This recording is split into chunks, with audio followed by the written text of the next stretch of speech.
Okay, so let's get back to some cricket. We are at the business end of the tournament. The semi-finals is slated on the 15th, and the big game tomorrow, India versus South Africa, the table toppers, the clash of the titans as you could call it. It is going to be a very interesting game because you could possibly have India and South Africa as the top two teams, and this could be the dress rehearsal before a semi-final clash between these two teams too. It is not final, but highly probable that these two teams face off in the semi-final as well. With that being the case, it would be interesting to see what these two sides do with the composition of their side.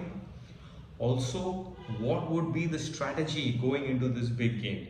Both these teams have had possibly every aspect of the game going right for them, be it the fielding, be it the fast bowling department, the spinners, the top order batting, the batting that finishes games off, the death bowling, possibly every aspect of the game that's been absolutely spot on for these two teams. And if there is a probable grey area for a team like India, it could be Shreyas Iyer's form. And he also did come good in the previous game with that 80. Besides, now that Hardik Pandya, the big news, Hardik Pandya has been ruled out of the tournament. Now the onus is on Shreyas Iyer and Suryakumar Yadav to fire because it looks highly likely that the team would go in with Shreyas Iyer and Suryakumar Yadav and probably play the three seamers after that absolutely fantastic performance from Mohammad Shami. It is highly likely that India would go in with these three seamers and play Jadeja and Kuldeep Yadav as the two spinners, which would mean it was a very big break for somebody like Surya Kumar Yadav. And at least as a fan, I would like these two players being tested tomorrow. If there is a top order collapse, which hasn't really happened in this tournament so far, I would like to see what happens to the Indian middle order if Rohit Sharma, Shubman Gill and Virat Kohli get out early. If they get out cheaply, if there is a scenario where India 40 for 3 or 50 for 3 and then the heavy lifting has to be done by the likes of Shreyas Iyer, Surya Kumar Yadav and Ravindra Jadeja, who have been possibly untested in this tournament so far.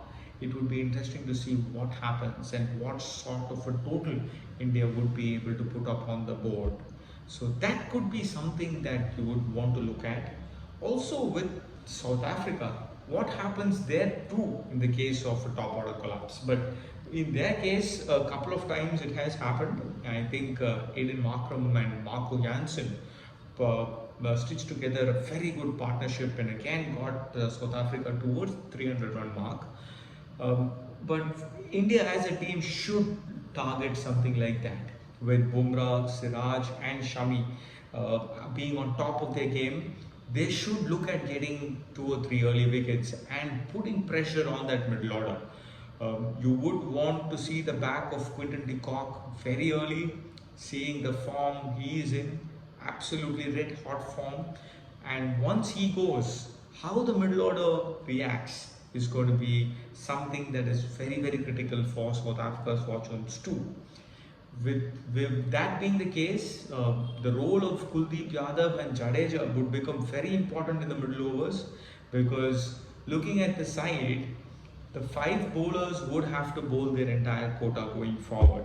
That is going to be the big blow in the absence of Hardik Pandya to me. If one of the bowlers have an off day, then it is going to be a big risk because there is no Hardik Pandya as the 6th bowling option. Something to worry about for the Indian side, especially going into the semi-finals. It is possible that one of the teams come hard at them and if one of the bowlers has an off day, what happens then? There would be more pressure on the batting, which would mean like probably you're going in with that extra batsman. Again, as I had emphasized earlier, then the role of Shreyas Iyer and Surya Kumar Yadav would become all the more important. If that bowler has an off day and you've gone for about 50 odd extra runs, that 50 runs needs to be made up by the extra batsman who's playing in that team. So India, at least in the forthcoming games should look at chasing, is what would be my opinion. Allowing teams to put up a total and seeing how these players like Shreyas Iyer, Ravindra Jadeja and Surya Kumar Yadav can finish an innings successfully and chase totals down, which would be helpful going into the semi-finals. And that said, let's see how these two teams clash tomorrow and what happens. And there would be a lot of pointers from tomorrow's game as to how these two teams would want to prepare their strategy as they head into the semi-finals. Watch out for the role of Kuldeep Yadav and Ravindra Jadeja in the middle overs. Also on South Africa, watch out for the performance of Keshav Maharaj. He would likely be the lone spinner that they would field in their side. Also, what happens to both their sides if there's an early batting collapse, 3 or 4 wickets, both the teams lose cheaply, then how do they react? That would be another outcome that you would want to see. Also in the fielding department, both teams have fielded relatively well in the tournament so far, and how that shapes up too, because in close games, the outcome of the margin would probably be a few runs. In those games, the saves, the fielding would become very critical, and that would be the defining difference. So that is also an aspect to look at. It's a big game, a big Sunday. Stay tuned to another episode of Some Analysis. It's been a while since I've posted something on cricket, and going into the semi-finals I would want to come in with more opinion, more views, more thoughts, probably cutting edge analysis with some more data too, which I haven't put out on this video. But going forward, we would want to discuss more stats and data as well. So thank you, keep watching, do like, share and subscribe.